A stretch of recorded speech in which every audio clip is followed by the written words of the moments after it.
나비가 예. 막 꽃을 날아다니는 꽃밭을 그러니까 버리떡 보니까 정말 옛날에 나하고 쭈글쭈글하게 주름지고 있던 놈인데 정말 내보다 더 예쁜 거예요. 덩치도 더 크고 너 왜 그렇게 예쁘냐? 그러니까 뭐라 그럴게요. 나는 건대기 시절에 절박함이 있었거든. 대한민국이 지금 절박함이 없어요. 와.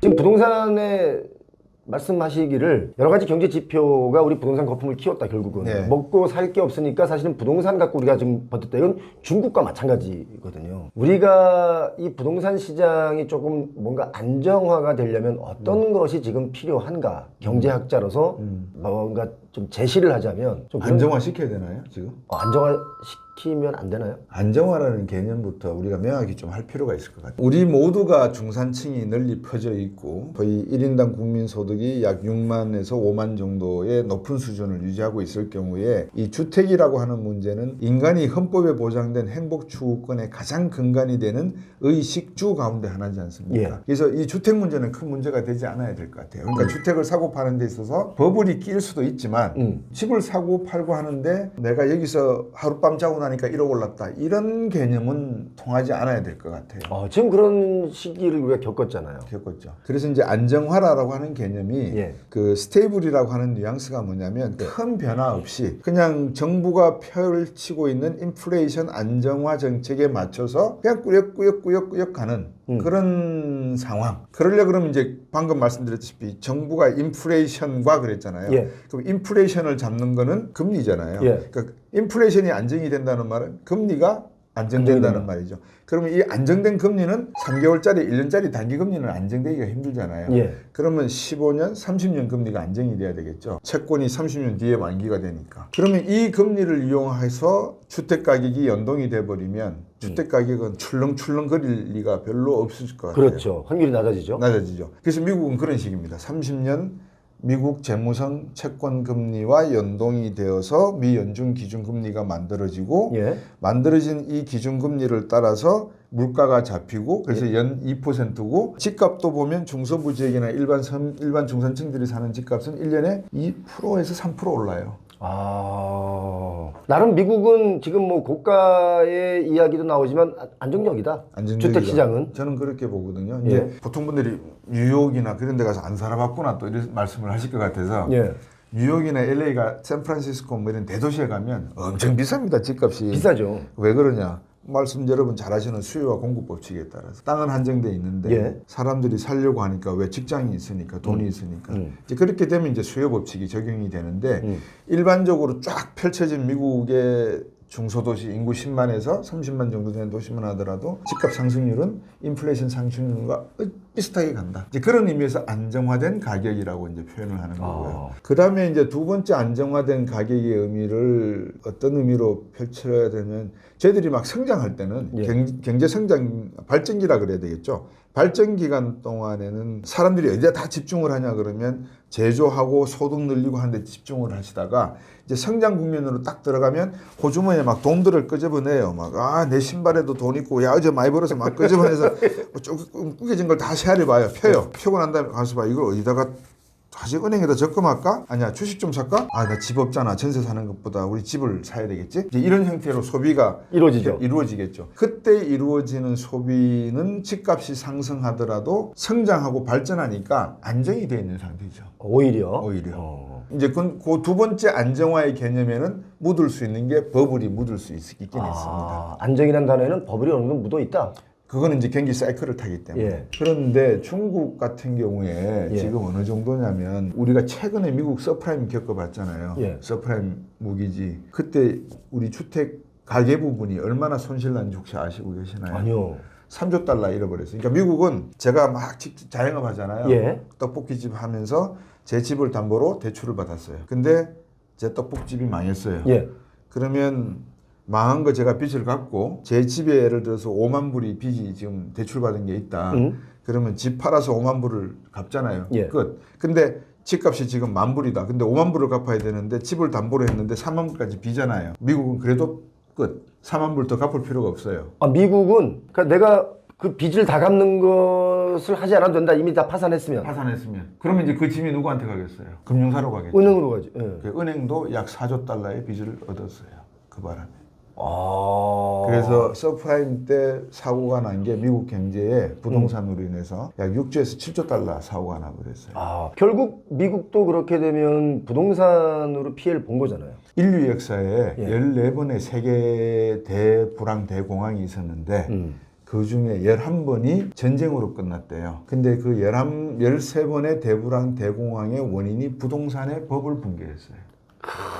그게 맥킨지 연구 보고서에서 나오는 얘기예요. 야, 진짜 무서운 얘기야. 진짜 그렇게 되면 제가 늘 이야기하는 부동산 버블이라는 거를 잡아야 된다. 좀 꺼뜨려야 된다. 좀 더 내려와야 된다. 라는 제 이야기가 거시적인 경제적인 측면에서는 붕괴를 막는 일이잖아요.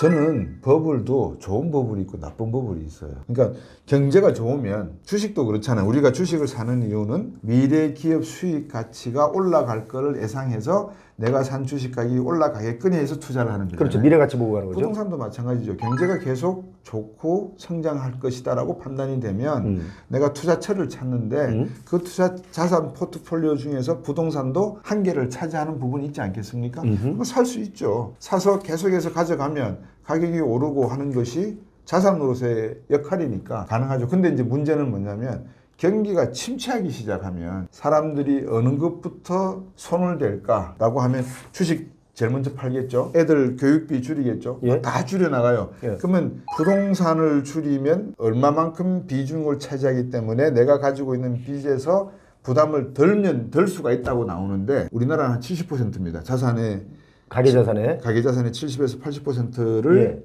부동산을 들고 있으니까 부동산 정리하면 다 끝나잖아요. 예. 근데 부동산 정리 안 하고 애들 사교육비 줄이고 외식비 줄이고 여행 가는 거 줄이고 막 이런 다른 거 다 줄이다 보면 결국은 경기가 부동산 가격은 경기는 안 좋고 부동산 가격은 더 떨어지고. 뚝뚝 떨어지니까 여기서 손해보고 저기서 손해보고 아. 그래서 이제 이 버블이 터져버리면 결국은 이제 끝나는 건데 그럼 버블이라는 거 왜 좋다고 이야기하느냐. 인간은 근본적으로 탐욕을 갖고 있잖아요. 그렇죠. 돈 벌면 좋죠. 예. 그래서 돈을 벌겠다고 하는 그 인센티브를 제공한다는 측면에서는 저는 버블은 조장해도 된다고 생각하는 사람이에요. 유익하다 어쩌면. 유익하다. 예. 단지 양심껏 해야죠. 시장이 경고를 때려요. 그 시장에서 가르쳐 주거든요. 이렇게 하면 돼라고 가르쳐 주는데 우리는 이미 살아온 습이 있기 때문에 에이 옛날에 부동산에가 돈을 벌던데 뭐 자고 가니까 1억이 되던데 뭐 근데 느낌에 지금 싸하단 말이에요. 예. 아, 지금 정치적 불확실성도 커지고 트럼프도 나오고 세계 경제 안 좋은데 부동산 시장 될까? 아 그래도 믿을 거는 부동산밖에 없어. 세계 역사 고래로 그냥 부동산이야. 투자하시면 나중에 진짜 이거 뭐 감당이 안 돼. 감당이 안 될 수 있죠. 지금 어떤 얘기가 나오고 있냐면 그냥 이게 부동산 가격이 하락, 네. 뭐 좀 더 많이 폭락 이게 아니라 붕괴 얘기하시는 분들도 많이 있어요. 사실 저는 그러시죠. 이 단어가 되게 무서운 단어거든요. 저는 하락 얘기를 합니다. 하락 예. 얘기하시고 뭐 폭락까지 오면 좀 너무 많이 위험해진다. 그런데 폭락이 지역에 따라 올 수도 있다. 저는 그렇게 보는데 그 이유와 근거는 뭐냐면 지금 여러 가지 지금 대기업들 구조조정을 하지 않습니까? 그렇죠. 제 개인적으로 보면 그러면 구조조정을 하면 대기업의 구조조정은 연봉이 센 분들이에요. 이 연봉 센 분들이 아파트를 살려고 했다가 안 사요. 지금 살고 있는 집을 팔고 더 좋은 집으로 가려다가 포기했어요. 왜? 이제 구조조정 오래 당하니까. 네. 그러니까 뭔가 주택시장에 이 거품을 일어난 거를 내가 그 거품을 안고 사줄 만한 유효 수요 세력이 지금 급격하게 줄어든다. 구조조정을 심하게 한다. 이거예요. 또 어떤 게 있냐면 그다음에 대출도 약간 조이잖아요. 그러면 중저가 아파트들이 거래가 된단 말이죠. 이 거래가 되면 결국 이 중저가 아파트를 보유하고 있다 팔았던 분들은 좀 더 위쪽의 가격. 또 여기도 마찬가지로 좀 더 위쪽의 가격 하다 보면 결국 저 끝에 가서 마지막 뭐 하이엔드 비싼 것들이 더 막 치고 올라가는. 이제 요 단계의 이 순환 방법이 어디선가 끊겼다. 이제 25년 되면 끊긴다. 브라보. 왜요? 네. 아니 그 말씀이 정확하게 맞는 말씀이세요. 근데 제가 지금 하는 말이요? 예. 저는 동의합니다. 번데기 앞에서 주름 아니, 날린다고 제가 막 떠들었는데 나비가 예. 막 꽃을 날아다니는 꽃밭을 그러니까 버리떡 보니까 정말 옛날에 나하고 쭈글쭈글하게 주름지고 있던 놈인데 정말 내보다 더 예쁜 거예요. 덩치도 더 크고 너 왜 그렇게 예쁘냐? 그러니까 뭐라 그럴게요. 나는 번데기 시절에 절박함이 있었거든. 대한민국이 지금 절박함이 없어요. 와. 저는 그렇기 때문에 이제 뭔가 유효 수요, 그러니까 네. 돈으로 내가 베팅할 수 있는 수요가 줄어들면 결국 부동산 가격은 이게 하락이 올 수밖에 없고 지금 그런 시장이 됐고 이미 대출 조금 조인다고 해서 거래 절벽이 나왔지 않습니까? 대출 조금 조여서 거래 절벽이 나온 것은 뭐냐면 대출이 없으면 집을 못 사는 거예요. 그러니까 지금까지 모든 게 대출이 뭡니까? 빚이지 않습니까? 네. 이 빚을 이용해서 가격에 이 거품을 띄워서 이만큼 올려놓은 거란 말이죠. 네. 근데 빚이 좀 더 막 힘들어지면 이게 푹 꺼지는, 거품 꺼지는 거는 우리 버블 풍선 이렇게 불어봐서 알지만 이게 톡 터트리면 그냥 아무것도 없잖아요. 네. 그리고 예.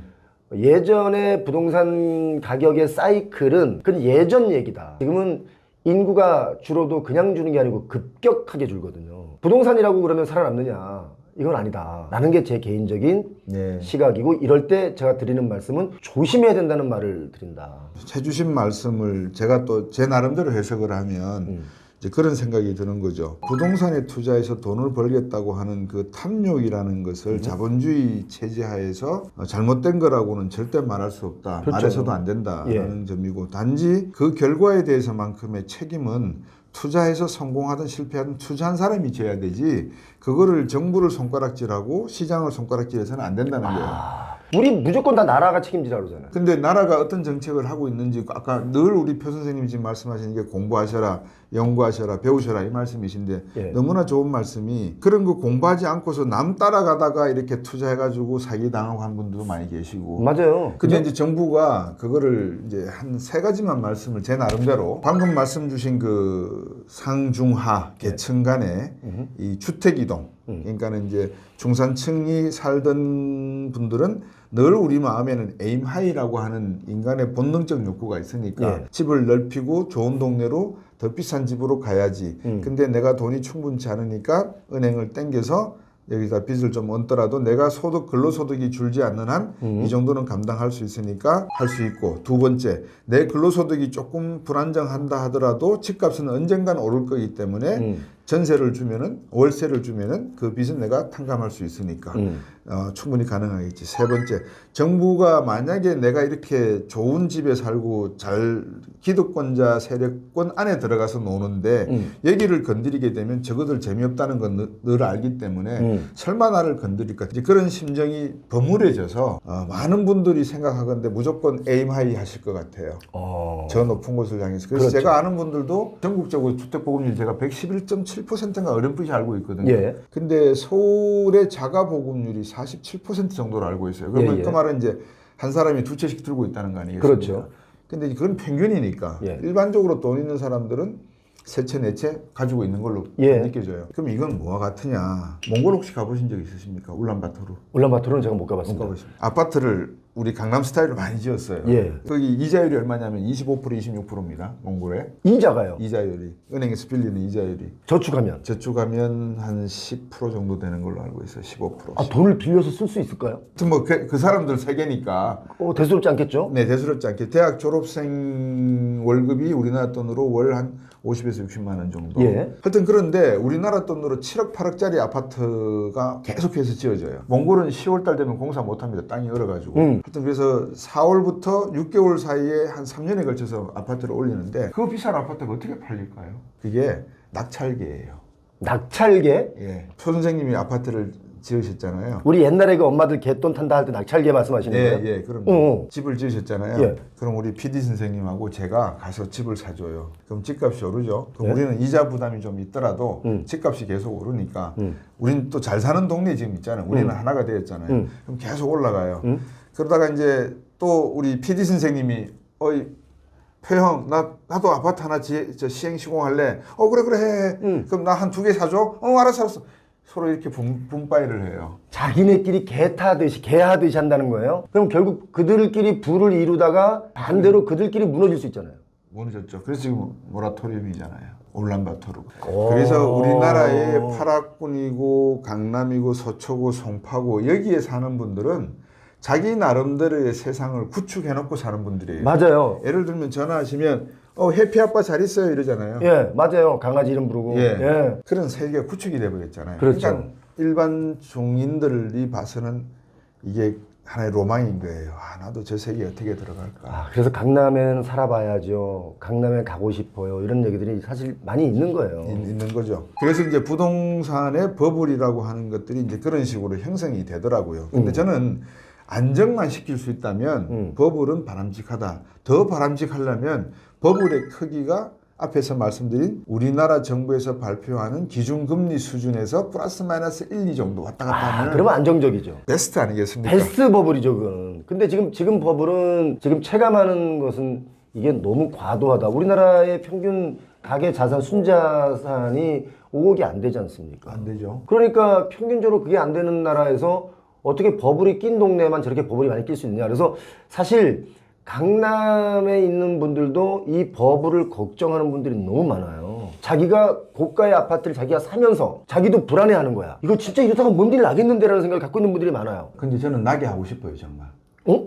예, 정말로 나게 하고 싶어요. 왜냐하면 예. 압구정동 저 재건축하면 70억, 뭐 100억 한다면서요. 100억 하는데 거기 갖고 있고 또 거기를 지금 사는 분들은 무슨 생각이냐면 이게 500억 간다고 생각을 하시는 분들이에요. 그렇겠죠. 미국 잘 아시다시피 뉴욕에 4천억짜리 건물이 150억에 팔렸어요. 네. 그 정도로 무너질 수 있는 거죠. 물론 거기는 뭐 토지와 건물이 다른 주인이 다르다 뭐 이제 이런 것도 있겠지만 아무튼 그런데 지금 그렇다고 강남이라고 뭐 이게 뭐 펀더멘털이 튼튼하겠습니까? 그렇죠. 아까 말씀드렸다시피 중산층에서 소득을 벌어서 올라와서 그 사람들이 생각하는 그 버블을 메워줄 사람들이 없는 거예요. 이제. 없죠. 없으니까 자기들끼리 또 놀아야 되는데 예. 이 친구들도 자금 여력이 없어요. 그러니까 이게 이제 이게 울란바토르하고 똑같지 않을까? 그렇죠. 지금 그 말씀인 거죠. 그 말씀인 거죠.